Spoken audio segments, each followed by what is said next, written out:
Assalamualaikum warahmatullahi wabarakatuh.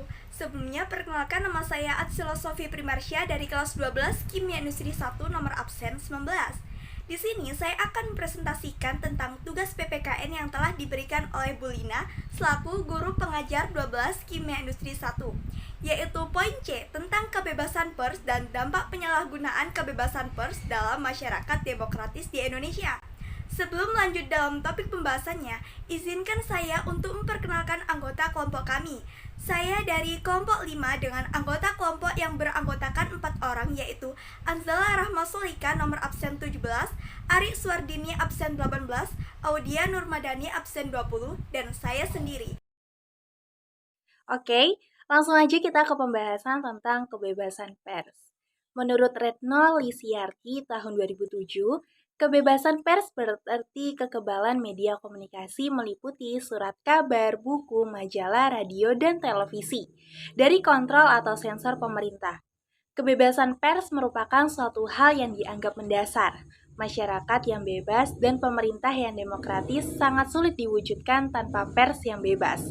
Pemerintah yang demokratis mendorong perubahan publik dan sosial secara damai dan tertib melalui pengakuan atas hak untuk berbeda pendapat.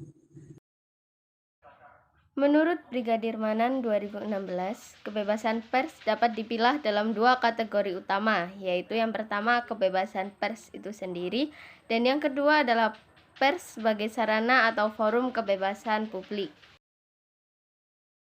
Kebebasan pers itu sendiri meliputi 1.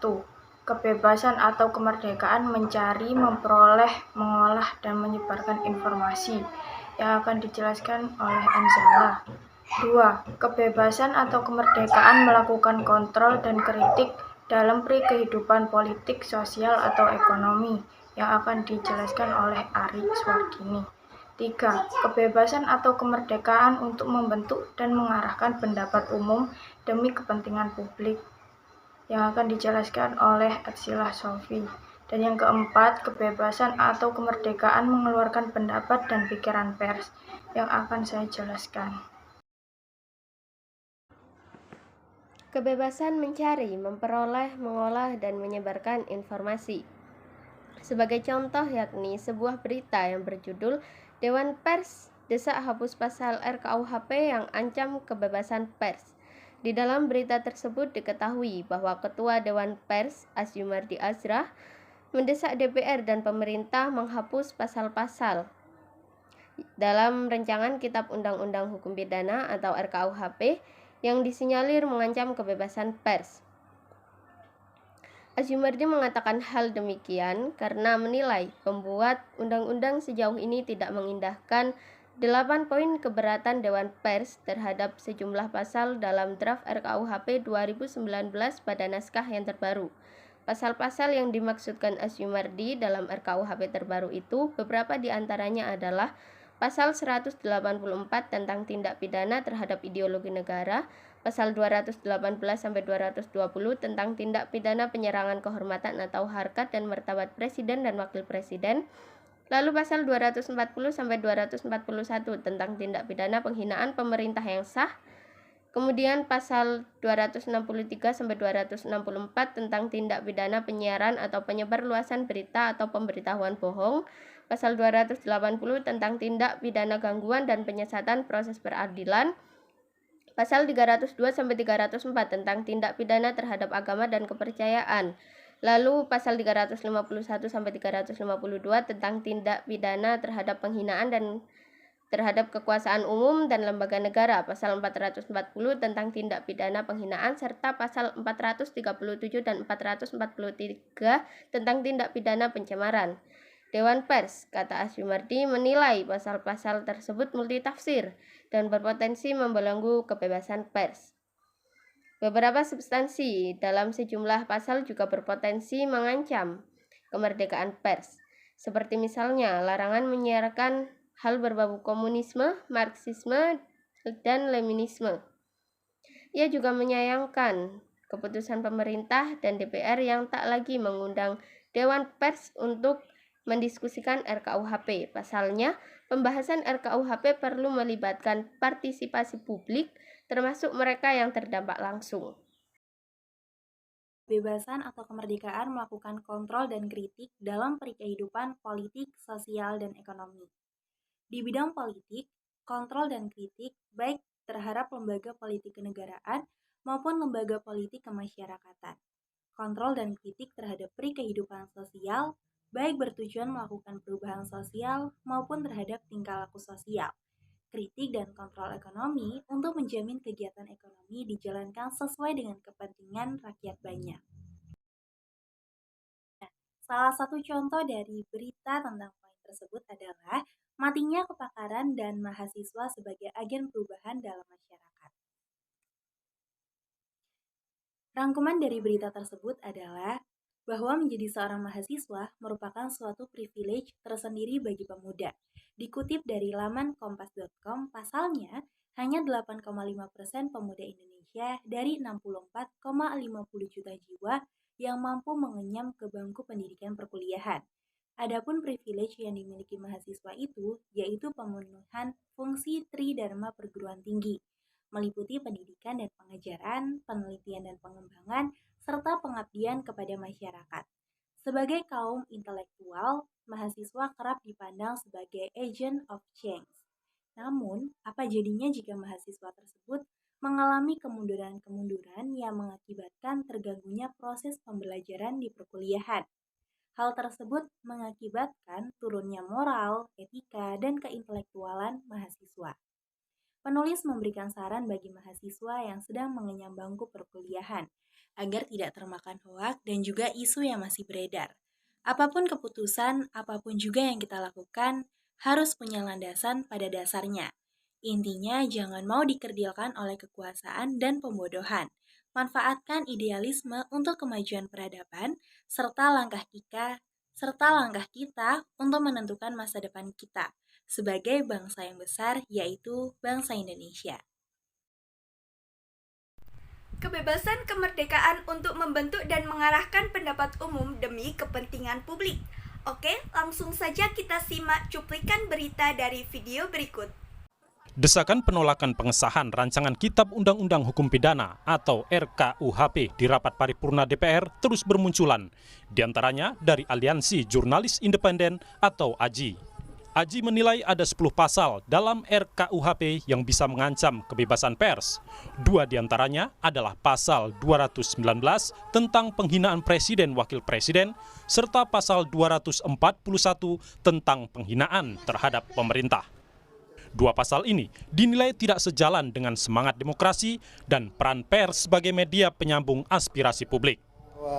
Pemerintah dan DPR ini ya saya anggap bersekongkol aja mereka ini.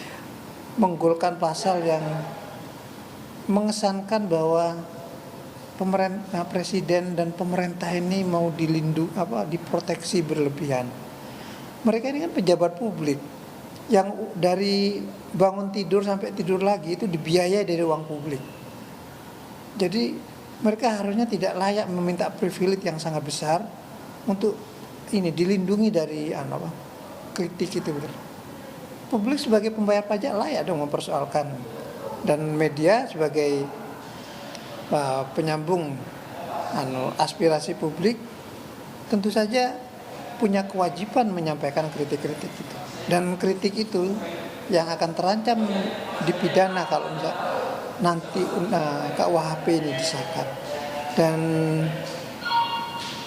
sudah jelas bahwa menurut saya ini pasal yang sangat tidak sejalan dengan semangat reformasi.